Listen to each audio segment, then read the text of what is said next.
Hi guys, welcome back to my channel. আশা কৰোঁ সকলোৰে ভাল আৰু মোৰো ভাল। So আজি মই আপোনালোকৰ ওচৰলৈ আকৌ এটা সৰু ৰেচিপি লৈ আহিছোঁ। গতিকে চাই থাকক, এইটো হ'ল গাঁৱলীয়া ৰেচিপি। So চাই থাকক মই কেনেকৈ বনাওঁ।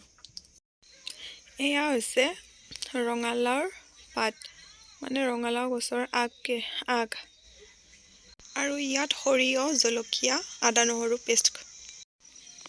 আৰু এতিয়া কেৰাহীত তেল দি পেলাই গৰম হ'বলৈ দিছোঁ আৰু এয়া চাওক পিঁয়াজখিনি দি দিছোঁ।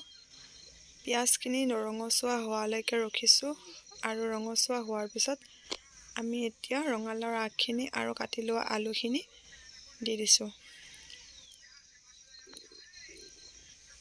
আৰু এইখিনি ভালদৰে লৰাই দিয়া হৈছে।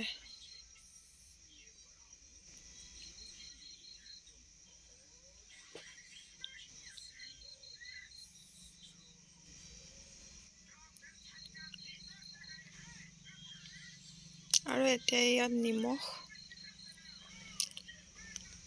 নিমখ দিয়া হৈছে।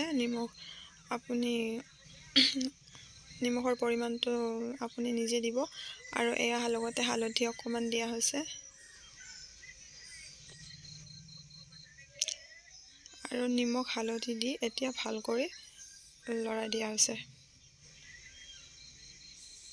আৰু এতিয়া ধুনীয়াকৈ লৰাই পেলাই আমি গেছটো ল' ফ্লেমত দি পেলাই আমি ঢাকোন মাৰি ৰাখিম কিছু সময়।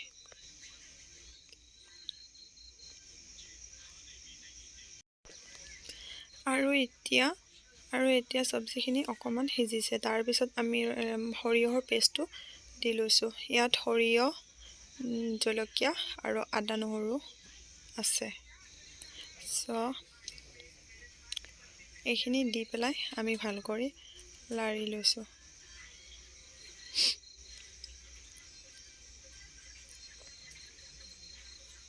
দেখিছে ইমান ধুনীয়া হৈছে ন?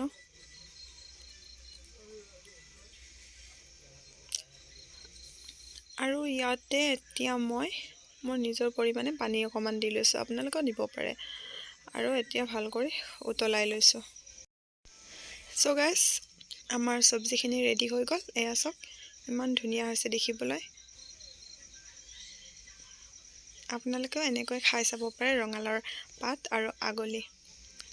চ' গাইজ, আপোনালোকে যদি মোৰ ভিডিঅ'টো চাই ভাল পাইছে তেতিয়াহ'লে আপোনালোকে লাইক, কমেণ্ট আৰু মোৰ চেনেলটো ছাবস্ক্ৰাইব কৰি দিব।